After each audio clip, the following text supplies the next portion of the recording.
La profecía de Bolívar no hizo sino cumplirse. Los Estados Unidos de Norteamérica parecen destinados por la providencia para plagar la América de miserias a nombre de la libertad. Y todos los gobiernos que de una u otra manera se oponen al imperialismo comienzan a ser atacados, comienzan a ser satanizados, comienzan a ser atropellados. Ya han pasado casi 200 años de aquella alerta que hacía el gran líder, el gran visionario que fue Simón Bolívar. Estados Unidos y los países de Latinoamérica han estado en contacto desde el siglo XVIII y desde el siglo XIX esta relación ha sido de vital importancia para entender la historia del continente americano, en especial el siglo XX. El historiador y filósofo chileno Freddy Sánchez Ibarra asegura que la relación fue especialmente difícil en el periodo de posguerra, de 1945 a 1990. No obstante, autores como Javier María Donezar, especialista en historia contemporánea, señalan que significativas tensiones entre ambos territorios comenzaron desde años antes. Ahora bien, en general, los historiadores han interpretado las relaciones de las naciones latinoamericanas desde el reparto desigual de riqueza, de poder y de influencia, como consecuencia de las implicaciones capitalistas y los propósitos de hegemonía de Estados Unidos. En este sentido, se entiende que Latinoamérica ha quedado sometida al poder predominante de Estados Unidos, y entre ambas partes se ha forjado una relación desigual y de dependencia. Independientemente de la diferencia del caso particular de cada país latinoamericano, generalmente los análisis históricos llegan a la conclusión de que las relaciones entre el sur y el norte del continente americano se han caracterizado por malentendidos, desconfianza y tensiones, que en muchos casos han involucrado violencia, intervenciones militares y guerras más o menos declaradas. Entre los intereses estadounidenses por el territorio latinoamericano ha destacado la adquisición de recursos materiales, el impedimento de que otras potencias tomen posiciones estratégicas, políticas, militares o económicas, impulsar el crecimiento del comercio y las inversiones y mantener el control del Canal de Panamá. Pero para comprender mejor esta situación es necesario realizar un estudio histórico en torno a la relación de Estados Unidos y Latinoamérica desde principios del siglo XIX. El sentido moralista de la doctrina Monroe explica el por qué Estados Unidos se consideraba defensor del continente americano, mientras que el sentido práctico explica que en el hemisferio occidental se convertía en una zona de influencia norteamericana derivada de la lícita defensa de los propios intereses nacionales. Por lo tanto, la doctrina Monroe proporcionaba la base ideológica que legitimaba el derecho de intervención que fue empleado con las naciones iberoamericanas durante el primer tercio del siglo XX. La doctrina no tenía la intención de mejorar las relaciones entre Estados Unidos y América Latina, sino promover la desconexión europea mientras el ejército se expandía lentamente, preparándose para actuar de manera más asertiva en algún momento en el futuro. Ese momento finalmente llegó en 1898, con la lucha del pueblo cubano por su independencia de España, en la que intervino Estados Unidos y en el que el proceso de jurisdicción sobre las colonias españolas se dio. En otras palabras, la intervención norteamericana comenzó con la guerra con España en Cuba y se hizo más potente en la ocupación de Panamá para disponer del control del canal. Aunque según la doctora Perla Sussman y la doctora Cristina Evilla, especialistas en estudios de pensamiento geográfico y procesos de formación territorial, explican que el movimiento panamericanista fue impulsado en Estados Unidos a partir de 1881, cuando James G. Blaine comenzó a desempeñarse como secretario de Estado, bajo la presidencia de James Garfield. Su objetivo era ejercer una influencia política, económica y cultural en América Latina. Aquí es importante agregar lo dicho por la historiadora mexicana Teresa Sotomayor, acerca de que en la segunda mitad del siglo XIX casi todos los países americanos estaban involucrados en conflictos de tipo diplomático o militar. Por ejemplo, Chile, Perú y Bolivia se encontraban en guerra. Venezuela continuaba peleando con Gran Bretaña por el control de Orinoco. Colombia y Costa Rica estaban envueltos en pleitos de carácter limítrofe. México y Guatemala se encontraban al borde de la guerra por el Soconusco. y el resto de los países, incluyendo Brasil, Argentina y Estados Unidos, estaban involucrados de una u otra manera con los países en conflicto, ya fuera intentando una solución diplomática o como aliados. Fue beneficiosa su posición de modelo a imitar, ya que varios dirigentes latinoamericanos admiraban a Estados Unidos por ser un país democrático, republicano e igualitario, donde el esfuerzo individual garantizaba el ascenso social.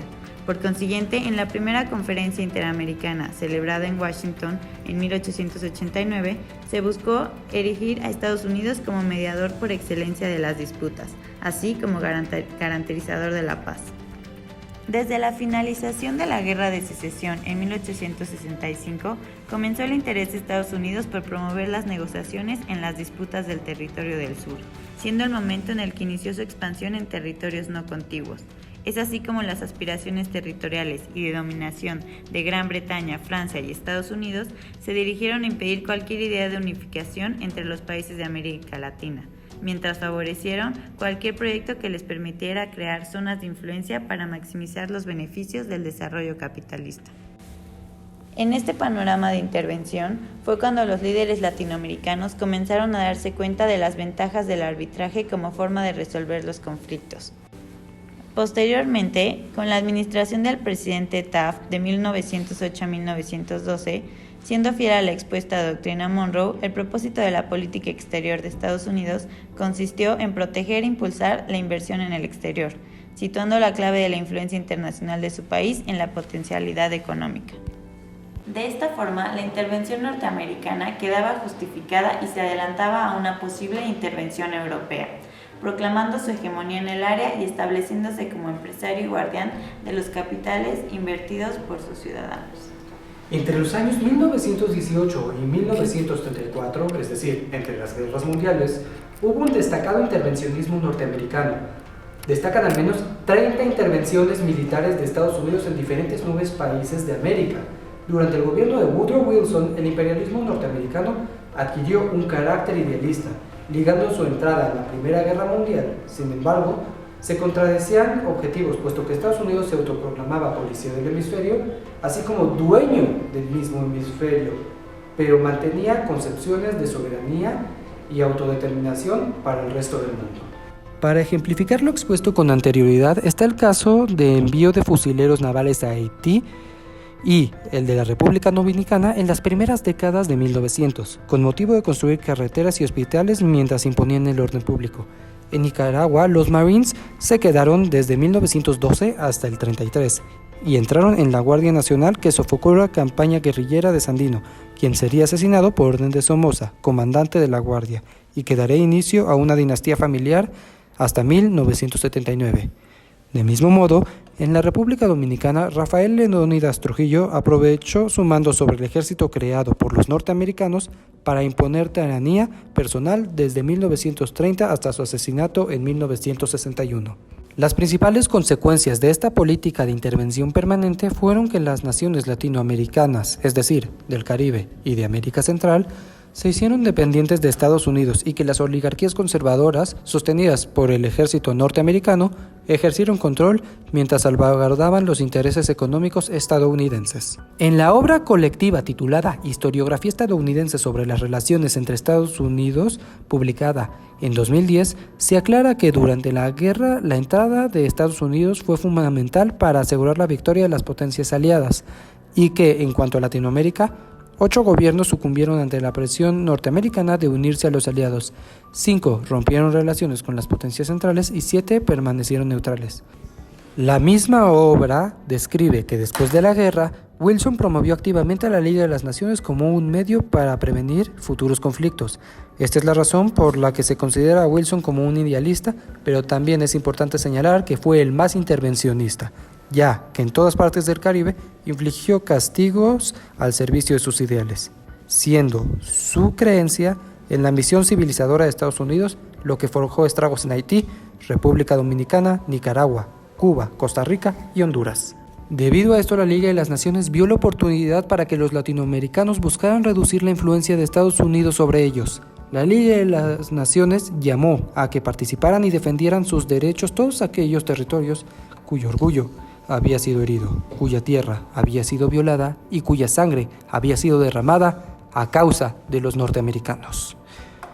18 naciones se unieron a la Liga, aunque se deshizo rápidamente cuando reconocieron la doctrina Monroe, dejando a Estados Unidos con la responsabilidad principal de los asuntos de América.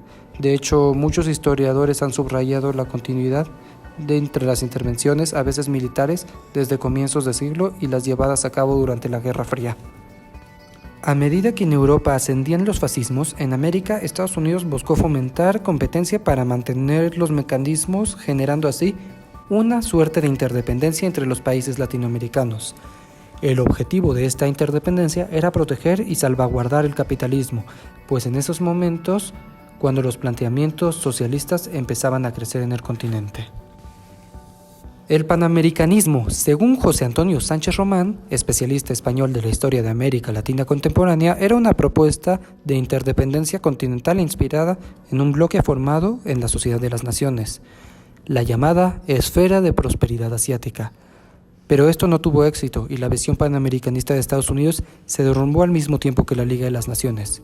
Como lo menciona el mismo autor, en la década de 1930, muchos países latinoamericanos abandonaron la Sociedad de las Naciones, ya fueran movidos por razones económicas o por la percepción de que el organismo internacional estaba en clara decadencia. Con el declive de la Sociedad de las Naciones quedaría el camino libre para cierta libertad en América Latina, pero esta libertad sería bloqueada por los grandes bloques durante la Guerra Fría. Al finalizar la Segunda Guerra Mundial, los Estados Unidos se convertirían en una de las mayores potencias del mundo. Habiendo demostrado su poderío militar y político, ahora pasaría a mantener la hegemonía que había impuesto a lo largo de los años en Latinoamérica, mediante tratados y organizaciones. En el desarrollo de la guerra y el surgimiento de las tendencias fascistas, el presidente Roosevelt propició un acercamiento con los países latinoamericanos para enfrentar la problemática. Al principio se pensaba emplear el establecimiento de bases militares a lo largo del territorio latinoamericano para formar una especie de bloqueo a las potencias del eje en caso de una invasión. Al final solamente se pudieron establecer bases militares y despliegues inmediatos por el gobierno de Brasil, mientras que en Argentina y Chile había una influencia muy fuerte de la ideología nazi.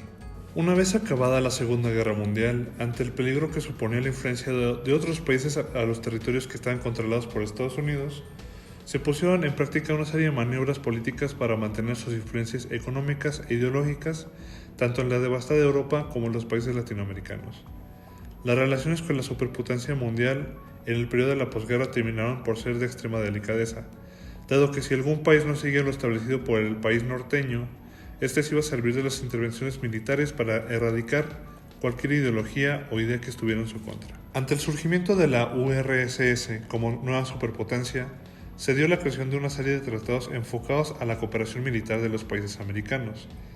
El primero de ellos fue el Tratado Interamericano de Asistencia Recíproca de 1947, que fue firmado en una conferencia llevada a cabo en Río de Janeiro. En ella se daría la introducción de un sistema de mantenimiento del orden que terminaría por ser una forma de mantener los proyectos e intereses norteamericanos unidos al hemisferio. Al mismo tiempo, en Europa se llevaría a cabo el Plan Marshall con motivo de reactivar la economía. A primera vista, esto era un apoyo económico por parte de Estados Unidos para reactivar la economía europea.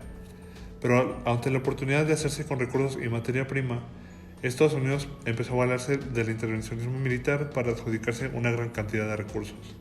Al final resultó en una ventaja militar y política. Dentro de este contexto, América Latina desarrolló una dependencia mucho más fuerte con el país del norte. Empezando con las promesas de un apoyo económico, Estados Unidos creó la expectativa de un programa de apoyo en algunos países latinoamericanos con motivo de dar un impulso al desarrollo de sus propias economías y gobiernos, así como dar fin a las problemáticas sociales. Esto terminaría creando el sentimiento antiestadounidense debido a que estas promesas no fueron cumplidas. Al final, dichos recursos solo se utilizarían en la reconstrucción europea. Con la introducción del comunismo a las ideologías americanas después de la guerra, Estados Unidos daría comienzo con su faceta imperialista, dando introducción a una serie de intervenciones militares en algunos países de Centroamérica y Sudamérica. Esto se vería reflejado con la doctrina del presidente Harry Truman. La doctrina Truman se presentaba como una medida creada por Estados Unidos para defender a los gobiernos libres de influencias externas e intentos de implementar la tendencia comunista y por ende dar propaganda a los gobiernos de izquierda. Teniendo como ejemplo la Guerra Civil Griega de 1946 al 49, Estados Unidos implementó la doctrina a lo largo del continente europeo mediante instalaciones de bases militares en Grecia y Turquía para evitar la propagación de la influencia soviética que era contraria a sus intereses capitalistas. Terminando su trabajo en Europa, la doctrina se implementaría de igual manera en el continente americano. La doctrina se vería reflejada con la creación de una organización panamericana para contrarrestar el comunismo. Esta fue plasmada en la 9ª Conferencia Internacional de Estados Americanos con la Carta de Bogotá, que terminaría por ser la base de la Organización de Estados Americanos. Curiosamente, la sede de la Secretaría General estaría en Washington.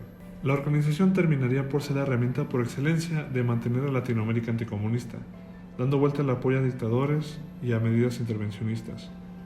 Dentro del contexto, Estados Unidos instaló y apoyó una serie de dictaduras como en Guatemala, Paraguay, Nicaragua, Venezuela, Cuba, Perú y República Dominicana.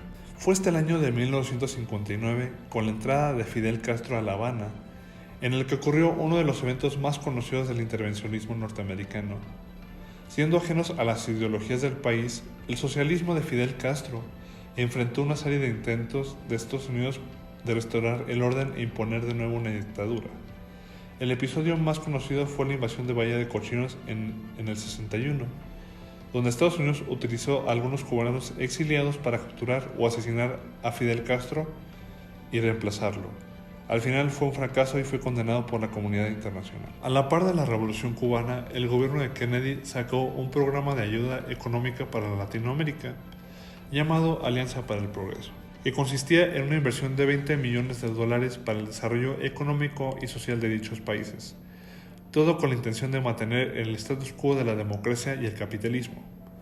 Ante las acciones de Castro, a partir de los años 60, la política intervencionista de Estados Unidos se volvió mucho más agresiva, tanto así que se intentó promover la internalización de las fuerzas militares interventoras. A su vez, Estados Unidos se mostraría más condescendiente ante golpes militares que instalaron a miembros del ejército en el poder, como en Brasil del 64, Argentina del 66 o Chile en el 73. Con la caída del muro de Berlín y el fin de la URSS, el peligro de las tendencias comunistas llegaba a su fin y con ello las tácticas defensoras panamericanas. En el marco de 24 años, a partir de 1960, a lo largo de Latinoamérica ocurrieron una serie de desestabilizaciones económicas que dejó muy vulnerables sus economías. A su vez, se suscitó una tendencia hacia los gobiernos socialistas y populistas. La década de 1980 a 1990 se caracterizó por una reconfiguración del control que tuvo Estados Unidos a lo largo de casi 50 años sobre la política y gobierno de varios países. Obligó el abandono de tendencias ajenas al capitalismo, como el marxismo, socialismo y comunismo, y debido a la presión internacional renunció al Canal de Panamá en 1977. En resumen, el periodo de la posguerra estuvo caracterizado por una reconfiguración de las tendencias ideológicas y políticas en los países latinoamericanos. Ideologías como el marxismo, el comunismo y el socialismo, propiciadas por el ascenso y la caída de la Unión Soviética y también por la Revolución Cubana, provocó que los Estados Unidos volviera a las tendencias intervencionistas. Estas tendencias terminaron en el año 1990 con el Área de Libre Comercio de las Américas, una especie de volver a unir a los países bajo una bandera panamericana. Así pues, no se puede entender la historia del continente americano sin el intervencionalismo de Estados Unidos, por lo menos desde el siglo XVIII. Algunos ejemplos que se pueden recalcar de este periodo de la posguerra en donde se dio el intervencionismo estadounidense son los ejemplos de Brasil de 1964 y Chile del 73. Curiosamente, todas estas intervenciones tenían un solo interés, el cual era el económico. En el de Brasil simplemente era el interés por bajar el precio del café. En el de Chile, por los recursos de minería, especialmente el de cobre, y en el panorama general del petróleo. Después de todo, el discurso de hace 20 años de Hugo Chávez sigue siendo vigente. Y aún así, como mencionamos al principio, esta es la historia de América Latina.